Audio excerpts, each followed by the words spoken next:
Ghost Hunter 18. Hi, what's up mga idol na? So, magandang araw po sa ating lahat. So ngayon mga idol, may babalikan lang po ako doon sa kung naalala niyo po, doon sa bandang itaas nito, yung nakita natin si Amal at saka yung isa niyang kasama na pinugutan natin ng ulo. Babalikan ko doon kasi parang peaceful na ang area na yon, kaya baka makikita natin muli si Amal doon mga idol. Pakiramdam ko iilan na lang sila dito, at sana mga idol, kumusta na kaya yun si Berna, sana nakauwi na yun, binibigyan ko yan ng phone number ko mga idol para makapag siya, matiksan tayo kung papunta na siya, nakarating na siya sa kanyang bahay, sa kanyang pamilya. So kinakailangan natin na bababa sa bayan, para makapasignal, kasi sa bahay din wala din signal mga idol, nakadepende lang tayo sa wifi, so ngayon ipagdasalan natin na safety po siya, para hindi man lang masayang yung effort natin, para makauwi lang siya. Grabe ang tuktok dito. So yun mga idol, panoorin nyo po itong video na to hanggang dulo mga idol, at sana po nandyan kayo palagi para sumusuporta sa bawat upload natin video. Shoutout sa lahat at maraming salamat sa lahat mga idol. Dito tayo. Grabe ang bundok, minsan may talaga, pero kapag napaka peaceful na yun, makasalamuha nila, tapos hindi na alam na nasa peligro sila o masama pala yung tao na nakasalamuha nila, yun ang pinakadelikado. Pero mailap sila sa atin mga idol, kapag tayo yung makikita nila, hindi na yan sila magdrama, hindi na yan sila magpatumpik-tumpik, kundi titirahin ka na talaga.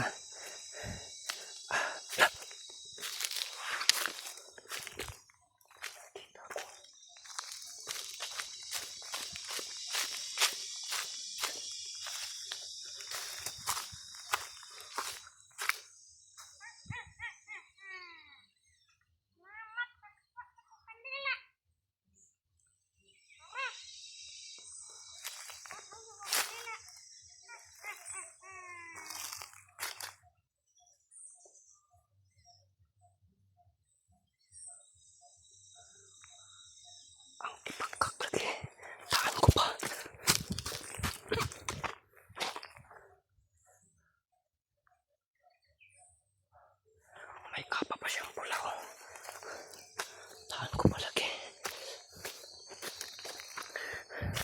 Grabe dito, nakakatakot dito. Sa bandang itaas ko kasi siya nakita noon. Tara.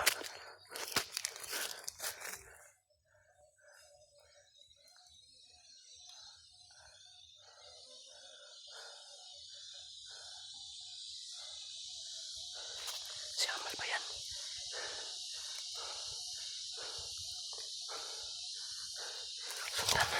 Sundan na natin mga idol.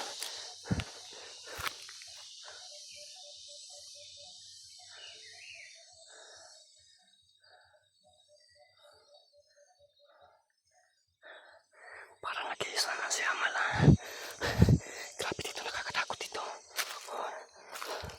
Kapag maliligid ka dito, tunas.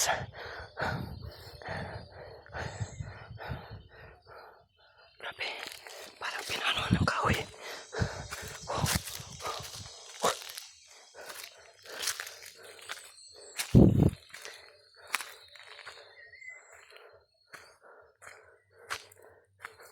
Saan to? Ay, tura. Tahan-tahan lang tayong susunod.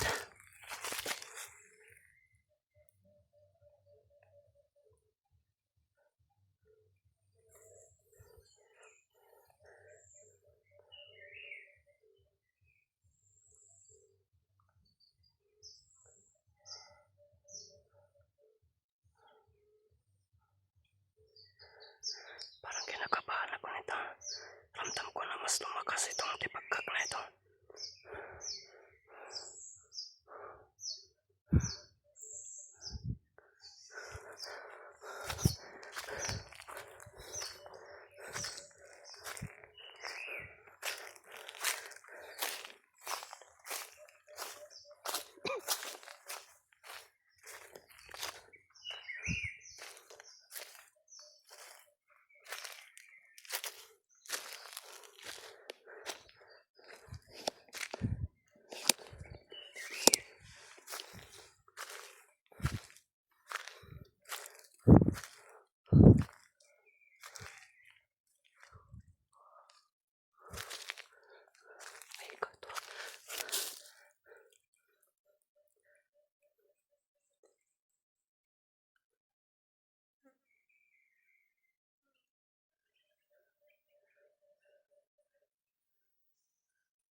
Ang timing ng kanyang mga galaw, mukhang napakadelikado nito.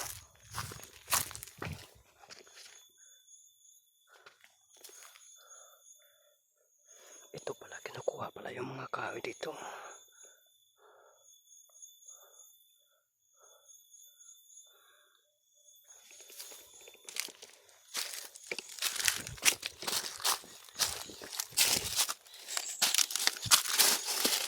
Tatago lang tayo dito mga idol.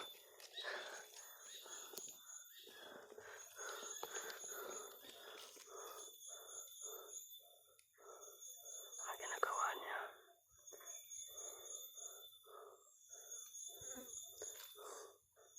gusto na tilapitan yung bato. Yung bato yan, dyan sana tayo tatago. Pero baka malagay tayo sa delikado. Kaya dito lang muna tayo. Wala, nagre-ritual siya. Tatapusin natin to. Wala, ayan.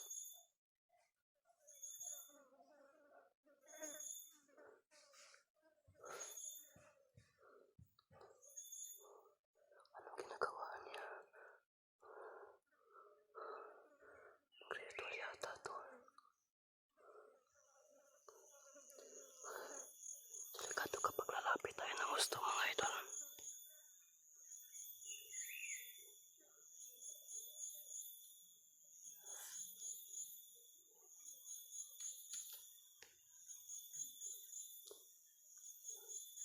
Yan pala yung pinunta niya sa bahay.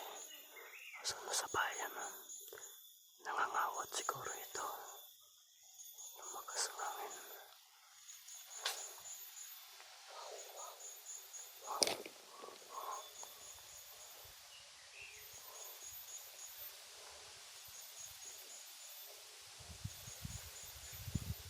Yung makasangangin mga idol. Pagriritual talaga siya.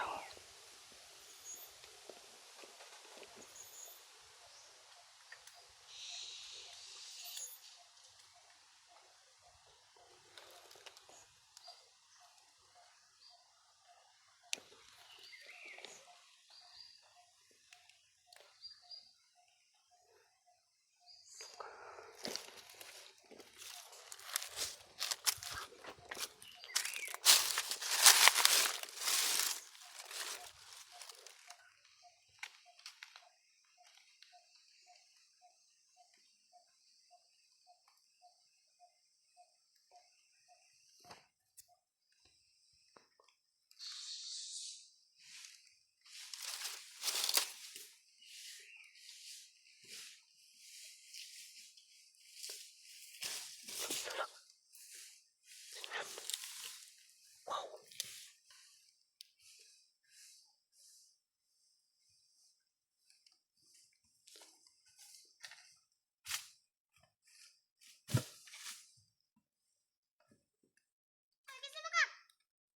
Ikaw anak ni Mas Karak?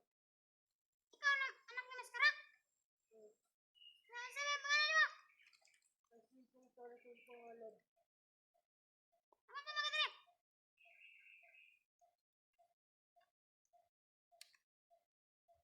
Siya daw yung anak ni Maskara.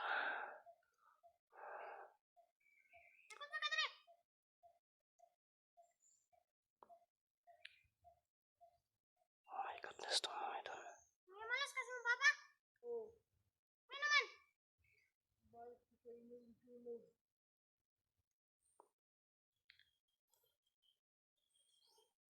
Wala na ko ikaw bang karon, ako na lang isa.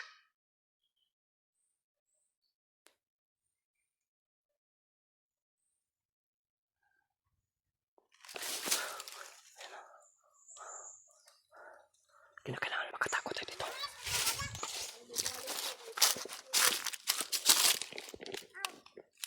Sama ng kuban.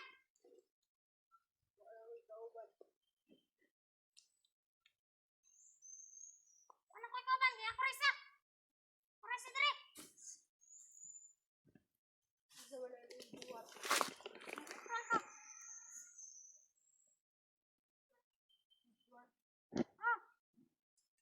Dito na itong may cellphone. Oh! Dito na kani.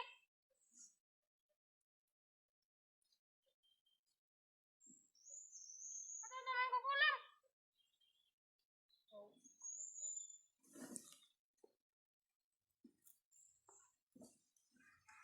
Talaga yung anak kay bayad.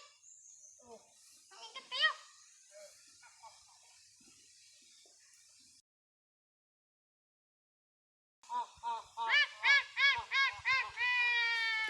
Makabalo na nato sa akong kauban. Ha? Sa akong kauban. Ang? Bayan. May katangigan? Oo.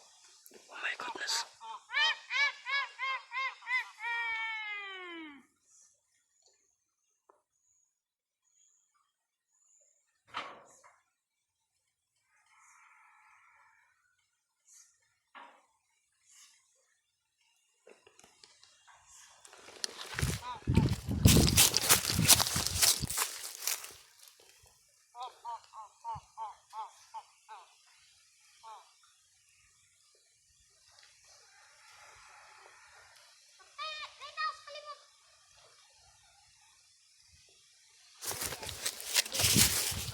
Nakapantay sila. Nakapantay sila mga idol.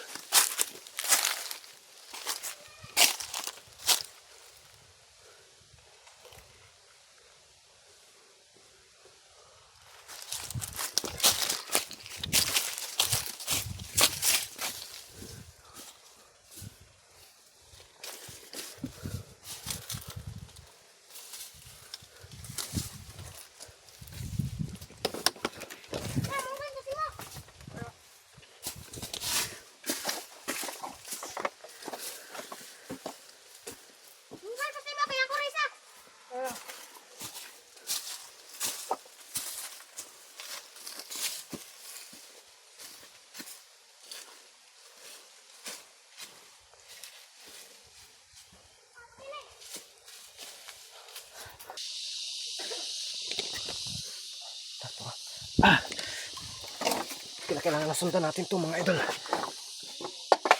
Ay!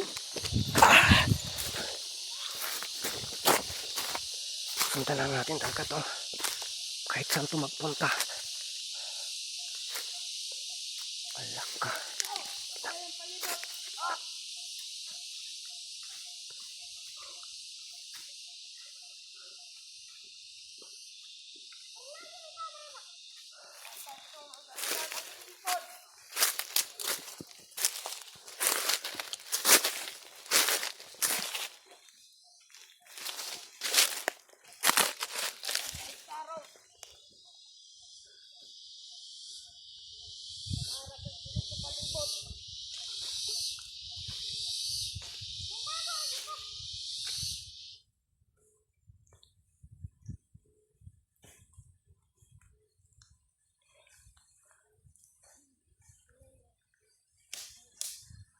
Sundan natin to.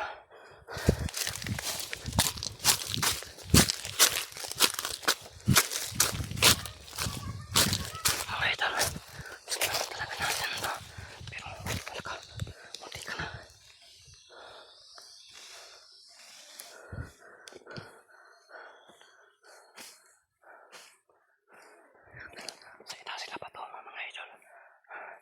Sana naman mali yung akala ko. O hinala ko. Na yung anak ni Berna na isang malandi. Sana hindi. Yun ang tinutukay nila. Delikado si Berna nito mga idol. Sundan natin. Nandun na sila sa itaas. Dahan-dahan lang tayong susunod.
Naarap na rin nagsimpon.